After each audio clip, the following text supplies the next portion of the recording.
छोटे से ब्रेक के बाद आप सभी दर्शकों का स्वागत है। आप देख रहे हैं जी न्यूज़। बिलासपुर में गुंडागर्दी और सरेआम मारपीट के मामलों में लगातार बढ़ोतरी हो रही है। शहर के अलग अलग इलाकों से आए दिन झगड़े, चाकूबाजी और वर्चस्व की लड़ाई के वीडियो सोशल मीडिया में तेजी से वायरल हो रहे हैं। हालात ये है कि अपराधी बिना किसी डर के सार्वजनिक स्थानों पर हिंसा को अंजाम दे रहे हैं, जिससे आम लोगों में भय का माहौल है। ताजा घटना बिलासपुर रेलवे स्टेशन के पार्सल ऑफिस और साईं मंदिर के मुख्य मार्ग की है। यहां दो गुटों के बीच हुई मारपीट जमकर वीडियो वायरल हुआ। फुटेज में साफ दिखाई देता है कि दोनों पक्ष बैल, डंडे और मुक्कों से एक दूसरे पर हमला कर रहे हैं। हैरानी की बात यह है कि घटना उसी जगह हुई जहां आरपीएफ और तोरवा पुलिस की टीम अक्सर मौजूद रहती है। घटना के दौरान वहां मौजूद लोग मारपीट को देखते रहे, लेकिन किसी ने भी हस्तक्षेप की हिम्मत नहीं की। स्थानीय लोगों का कहना है कि शहर में लगातार बढ़ रही ऐसी घटनाओं के कारण आम जनता असुरक्षित महसूस कर रही है। ये तारबहार थाना क्षेत्र का है। रेलवे क्षेत्र में स्टैंड के पास एक मारपीट की घटना का वीडियो जो अभी वायरल हो रहा है, उसमें पुलिस ने प्रार्थी की रिपोर्ट पर मारपीट के संबंधित धाराओं पर अपराध पंजीबद्ध कर लिया है। कल ही अपराध पंजीबद्ध किया गया है और इसमें पुलिस जो आरोपी हैं उनका पहचान कर ली है और आरोपियों के घर दबिश भी दी गई थी, अभी वो फरार थे और आरोपियों की शीघ्र पुलिस गिरफ्तारी कर लेगी, उन पर सख्त कार्रवाई पुलिस करेगी। बिलासपुर में ऑनलाइन फ्रॉड का चौंकाने वाला मामला सामने आया है, जहां एक महिला को उसके पुराने परिचित ने साइबर ठगी का शिकार बना दिया। आरोपी ने भरोसे का फायदा उठाते हुए महिला से धीरे धीरे कर कुल 7,94,000 रुपए हड़प लिए। मामला सामने आने के बाद सिविल लाइन थाना में एफआईआर दर्ज की गई है। शिकायत के मुताबिक आरोपी एसटी चेलानी से पीड़िता की पहचान भोपाल में नौकरी के दौरान हुई थी। आरोपी ने 12 नवंबर को देर रात फोन पर तत्काल पैसे की जरूरत बताई और अलग अलग खातों में 98,000 रुपए ट्रांसफर कराए। पीड़िता ने इसे पुरानी जान पहचान समझकर भेज दिया, लेकिन यह शुरुआत थी। अगले 2 दिनों में आरोपी बार बार कॉल करके 50,000, 48,000, फिर 98,000 रुपए और निकलवाता रहा। फ्रॉड तब और गहरा हुआ जब आरोपी ने पैसा वापस भेज रहा हूं कहकर पीड़िता के पति के मोबाइल में पेमेंट ऐप इंस्टॉल कराया और ओटीपी व स्क्रीन शेयरिंग के जरिए खाता कंट्रोल कर लिया। इसके बाद महिला के नाम पर मोबाइल नंबर चुपचाप एयरटेल में पोर्ट करवाया गया और 20 नवंबर के खाते से एक दिन में 5 लाख रुपए उड़ा लिए। घटना का खुलासा तब हुआ जब पीड़िता बैंक स्टेटमेंट लेने पहुंची। ठगी का एहसास होते उसने साइबर सेल और थाने में शिकायत दर्ज कराई, जिसके आधार पर भारतीय न्याय संहिता के तहत केस दर्ज कर जांच शुरू कर दी है। पुलिस अब आरोपी के बैंक खाते, मोबाइल और डिजिटल फुटप्रिंट ट्रेस कर रही है। मामला सिविल लाइन थाना क्षेत्र का है। सिविल लाइन थाने में कल पुलिस को एक रिपोर्ट प्राप्त हुआ कि जिसमें जो आवेदिका है उसने बताया कि उसके साथ करीब 7,94,000 रुपये की ऑनलाइन फ्रॉड हुआ है, ठगी की गई है। इसमें पुलिस ने इस पर बीएनएस की धारा 318(4) में अपराध पंजीबद्ध किया है। इसमें पीड़िता को जो महिला थी उसको उनके किसी परिचित के नाम बताकर फ़ोन आया था और अपनी कुछ मदद के बहाने इनके साथ धोखाधड़ी की गई है और उस मदद के बहाने इनसे इनके जो निजी दस्तावेज होते हैं, आधार कार्ड, पैन कार्ड, इस तरह की जानकारी इनसे फ़ोन के माध्यम से ले ली गई थी विश्वास में लेकर, और उन आधार कार्ड और पैन कार्ड के माध्यम से इनसे और भी रकम का इनसे करीबन 5 लाख रुपए उन निजी दस्तावेजों के सहारे इनसे ठगी की। पुलिस ने मामला पंजीबद्ध किया है और इसमें आगे विवेचना कर रही है। चकरभाटा इलाके में घर में घुसकर की गई गंभीर मारपीट के मामले में पीड़ित परिवार ने कड़ी कार्रवाई को मांग को लेकर वरिष्ठ पुलिस अधीक्षक से गुहार लगाई है। पीड़िता ने आरोप लगाया कि हमले के इतने दिनों बाद भी मामले में उचित धाराएं नहीं जोड़ी गई, जिसके कारण आरोपियों के हौसले बुलंद है। इस घटना को लेकर पीड़ित परिवार में दहशत और आक्रोश का माहौल बना हुआ है। शिकायतकर्ता राजेंद्र यादव के अनुसार 21 अक्टूबर 2025 को कुछ लोग उनके घर में जबरन घुस गए। आरोप है कि सभी ने मिलकर गाली गलौज करते हुए लाठी और मुक्के से राजेंद्र यादव, उनके भाई राजेश यादव, राजकुमार यादव पर हमला कर दिया। अचानक हुए इस हमले से घर में हड़कंप की स्थिति बन गई और परिजन किसी तरह जान बचाकर भागे। मारपीट की इस घटना में राजकुमार यादव गंभीर रूप से घायल हो गए। पीड़ित पक्ष के मुताबिक राजकुमार के सिर और माथे में गहरे जख्म हैं, जिन पर कुल 15 टाके लगाए गए। परिजन का कहना है कि हमले के बाद से ही राजकुमार शारीरिक और मानसिक रूप से काफी आहत है और पूरे परिवार में अभी भय और वातावरण का बना हुआ है। पीड़ितों ने बताया कि घटना की रिपोर्ट चकरभाटा थाने में दर्ज होने के बावजूद उचित कार्रवाई नहीं हुई। इसी को लेकर राजेंद्र यादव ने एसएसपी बिलासपुर को लिखित आवेदन देकर आरोपियों पर कड़ी कार्रवाई की मांग की है। मैं राजेंद्र यादव चकरभाटा के से आया हूँ, एसपी ऑफिस। हम लोग के घर में घटना 21/10/2025 को हुआ था, उसका भी निराकरण नहीं हुआ है। उस संबंध में मतलब आवेदन देने के लिए आया था मैं। क्या घटना हुई थी? हमारे यहाँ घर घुस के मारपीट किए थे 8 लोग। किनके द्वारा हुआ? ये हमारे पड़ोसी अनिल शर्मा, आलोक शर्मा और शेरे पंजाब ढाबा के मालिक पप्पू सरदार, उनके जीजा और उनके भांजे थे। शक्ति जिले में नेशनल हाईवे NH 49 पर बनवारी वाटिका के पास दर्दनाक हादसा हो गया। तेज रफ्तार ट्रेलर ने सड़क किनारे खड़े हार्वेस्टर को इतनी तेज टक्कर मारी कि हार्वेस्टर चालक की मौके पर ही मौत हो गई। मृतक की पहचान गोविंद यादव निवासी सोनपैरी थाना मंदिर हसोद रायपुर के रूप में हुई। गोविंद यादव हार्वेस्टर से फसल कटाई का कार्य कर रहे थे, जबकि हार्वेस्टर रायपुर निवासी का बताया जा रहा है, जिसे राजेंद्र सरवानी द्वारा किराए पर चलवाया जा रहा था। रायगढ़ से चापा राखड़ खाली कर वापस लौट रहा ट्रेलर ने तेज रफ्तार से चलाते वाहन से नियंत्रण खो दिया, जिससे वाहन अनियंत्रित होकर सीधे खड़े हार्वेस्टर पर जा भिड़ा। टक्कर इतनी भीषण थी कि गोविंद यादव की मौके पर ही मौत हो गई। वहीं हादसे के तुरंत बाद ट्रेलर चालक वाहन छोड़कर मौके से फरार हो गया। सूचना मिलती शक्ति पुलिस मौके पर पहुंची। पुलिस ने शव का पंचनामा कर पोस्टमार्टम के लिए भिजवाया और ट्रेलर व हार्वेस्टर को जब्त कर लिया है। शक्ति थाना प्रभारी लखन पटेल ने बताया कि फरार चालक की तलाश जारी है और मामले की जांच जारी है। जांजगीर चांपा जिले के अकलतरा पामगढ़ मुख्य मार्ग पचरी राइस मिल के पास तेज रफ्तार माजदा वाहन अनियंत्रित होकर सड़क किनारे पेड़ से जा टकराई। टक्कर इतनी जोरदार थी कि वाहन मौके पर ही पलट गया। गनीमत यह रही कि घटना में चालक को गंभीर चोटें नहीं आई और वो बाल बच गया। हादसा पामगढ़ थाना क्षेत्र का बताया जा रहा है। जानकारी के अनुसार माजदा वाहन में डीजे सिस्टम का पूरा सेटअप लोड था। इसमें 2 जनरेटर, 4 बेस, 3 पेटी लाइट, अन्य ऑपरेटिंग सिस्टम शामिल थे, जो टक्कर के बाद बुरी तरह क्षतिग्रस्त हो गए। हादसे में लगभग 10 लाख रुपए का भारी नुकसान हुआ है। वाहन चोरबट्टी से शिवरी नारायण में एक कार्यक्रम के लिए जा रहा था, तभी यह दुर्घटना हो गई। सूचना मिलती पामगढ़ पुलिस मौके पर पहुंची और घटना का निरीक्षण किया। मालखरोद के एक छोटे सीपत में कल एक भीषण सड़क हादसा हुआ, जहां 2 बाइकों में आमने सामने जोरदार टक्कर हुई। हादसे में एक बाइक सवार कोरबा का रहने वाला बताया जा रहा है, जबकि दूसरी बाइक पर सवार बड़े सीपत का 9वीं कक्षा का नाबालिग छात्र स्कूल की छुट्टी होने के बाद अपने घर लौट रहा था।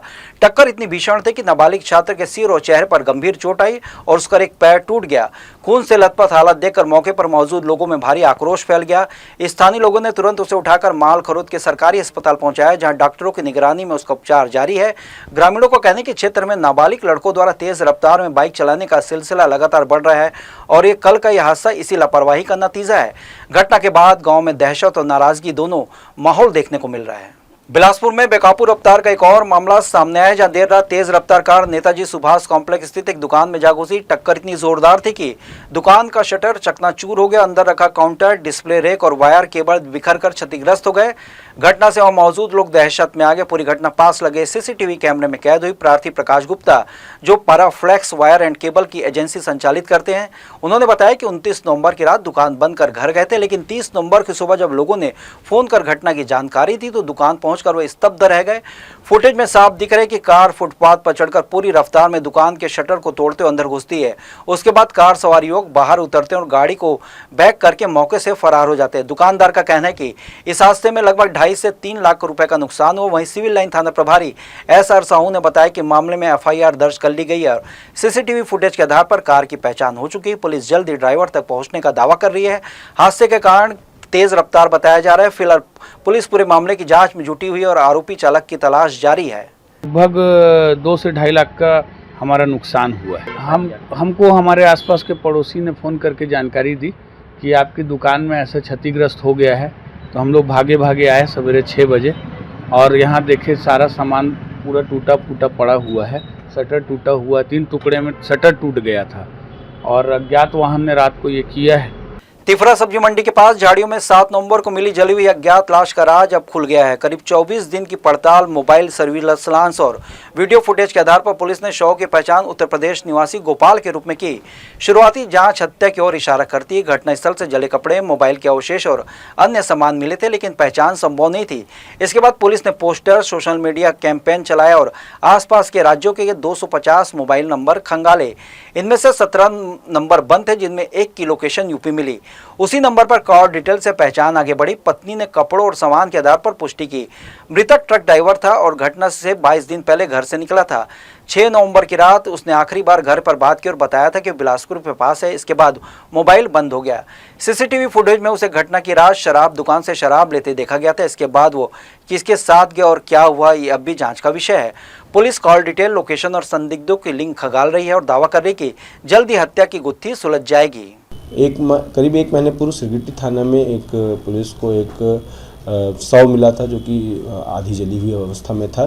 पुलिस ने जिस संबंध में थाना सिरगिट्टी में मर्ग कायम किया था और जांच में पुलिस ली थी। प्राथमिकता के आधार पर पुलिस ने सबसे पहले उसकी अज्ञात शव की पहचान की, जिसमें जो जो टेक्निकल इनपुट और मौके पर जाके आसपास लोगों से पूछताछ और इसके आधार पर पुलिस को एक एविडेंस मिला कि जो उक्त जो शव है वह उत्तर प्रदेश में गोपाल नाम के व्यक्ति का है, जो कि कुछ एक महीने पूर्व यहाँ आकर ड्राइवरी का काम करता था। इस पर उनके परिजनों से संपर्क किया गया और उसमें जो मृतक है उसकी जो शव की फ़ोटो है और उसके कपड़े हैं उसको दिखाकर उनकी पहचान कराई गई, जिसमें उनके घर वालों ने गोपाल का ही शव होना पहचान किया है और उसके कपड़े और अन्य सामानों की पहचान की कार्रवाई भी कराई गई है। इसमें पुलिस अब इस बात की जांच कर रही है कि इसका गोपाल को जो अंतिम समय देखा गया था उसके पश्चात से उसकी मृत्यु कैसे हुई और किन कारणों से हुई, इसका कारण का पता लगाया जा रहा है और आगे कार्रवाई की जाएगी। तापमान में गिरावट और बढ़ती ठंड को देखते हुए शहर के चौक चौराहों में नगर पालिका निगम द्वारा अलाव की व्यवस्था की गई है। शहर के मुख्य स्थानों में अलाव से लोगों को ठंड से काफी राहत मिलेगी। सभी प्रमुख सार्वजनिक स्थानों पर नियमित अलाव जले, इसके लिए निगम कमिश्नर अमित कुमार ने सभी जोन कमिश्नरों को निर्देश दिए हैं। नवंबर माह के अंत में ठंड ने अपना असर दिखाना शुरू कर दिया है। गिरते पारे और शुष्क मौसम के कारण शाम होते ही ठंड बढ़ने लगी है, जिसे देखते हुए निगम प्रशासन ने सभी जोन के प्रमुख स्थान और चौक चौराहों पर अलाव जलाना शुरू कर दिया है ताकि नागरिकों को बढ़ती ठंड में राहत मिल सके। इसके लिए निगम द्वारा आवश्यक व्यवस्था की जा रही है। अकलतरा स्थित अघोर आश्रम पीठ में हर वर्ष की तरह इस वर्ष भी ग्रामीणों के लिए निःशुल्क स्वास्थ्य शिविर का आयोजन किया गया।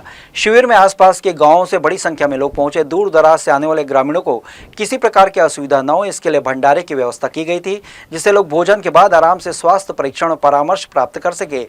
अघोर आश्रम के बाबा ने बताया कि इस वर्ष लगभग 1300 से 1500 ग्रामीणों ने स्वास्थ्य परीक्षण करवाया और दवाइयों का लाभ लिया। शिविर में बिलासपुर, चांपा और अन्य क्षेत्रों से आए कुल 7 डॉक्टरों की टीम ने सेवाएं दी। ठंड के मौसम को देखते हुए आश्रम द्वारा पिछले 17 वर्षों से निरंतर ग्रामीणों को कंबल वितरण की परंपरा इस बार भी निभाई गई।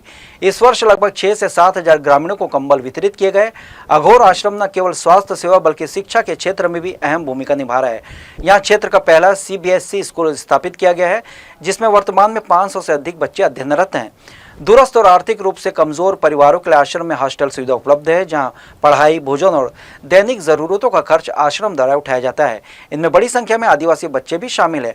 बाबा ने कहा कि सेवा, शिक्षा और मानवता ही आश्रम की मूल भावना है और आगे भी ऐसे शिविर और जन सेवा कार्यक्रम जारी रहेंगे। भारत और दक्षिण अफ्रीका बीच जारी 3 मैचों की एक दिवसीय श्रृंखला का दूसरा मुकाबला 3 दिसंबर को रायपुर के शहीद वीर नारायण सिंह अंतर्राष्ट्रीय क्रिकेट स्टेडियम में खेला जाएगा। इसी सिलसिले में दोनों टीमों के खिलाड़ी सोमवार शाम रायपुर पहुंचे। टीमों के शहर में पहुंचने की सूचना मिलते स्वामी विवेकानंद हवाई अड्डे पर बड़ी संख्या में क्रिकेट प्रेमी अपने पसंदीदा खिलाड़ियों की एक झलक पाने में जुट गए। एयरपोर्ट से टीम इंडिया और साउथ अफ्रीका के खिलाड़ी अलग अलग बसों के माध्यम से कड़े सुरक्षा इंतजामों के बीच होटल के लिए रवाना हुए। एयरपोर्ट से निकलते समय खिलाड़ियों ने बसों की खिड़कियों से हाथ हिलाकर प्रशंसकों का अभिवादन किया, जिसका मौजूद लोगों ने उत्साहपूर्वक स्वागत किया। रायपुर को लंबे समय बाद किसी अंतर्राष्ट्रीय मुकाबले की मेजबानी का मौका मिला, जिसके चलते शहर में क्रिकेट माहौल पूरी तरह गर्म है। होटल में खिलाड़ियों के ठहराव के बाद मंगलवार को दोनों ही टीमें शहीद वीर नारायण स्टेडियम में पहुंचकर अभ्यास सत्र में हिस्सा लेंगी। पिच और मौसम की स्थिति को देखते हुए कोचिंग स्टाफ अंतिम रणनीति तैयार करेगा। बुधवार को होने वाले इस महत्वपूर्ण मुकाबले को लेकर दर्शकों में खासा उत्साह देखने को मिल रहा है। फिलहाल 3 मैचों की सीरीज में भारत 1-0 से आगे है और दूसरे वनडे में जीत दर्ज कर सीरीज पर कब्जा जमाने के इरादे से मैदान में उतरेगा। वहीं दक्षिण अफ्रीका की टीम बराबरी के उद्देश्य से पूरा दम लगाएगी। शहर में सुरक्षा और ट्रैफिक व्यवस्था को लेकर प्रशासन ने विशेष प्रबंध किए हैं। तो ये थी इस बुलेटिन की खबरें। देश विदेश की तमाम खबरों के लिए बने रहिए जी न्यूज़ के साथ। मुलाकात होगी अगले बुलेटिन में, तब तक के लिए मुझे दीजिए इजाज़त। आप स्वस्थ रहें, खुश रहें, अपना बहुत बहुत ख्याल रखें और देखते रहिए जी न्यूज़। नमस्कार।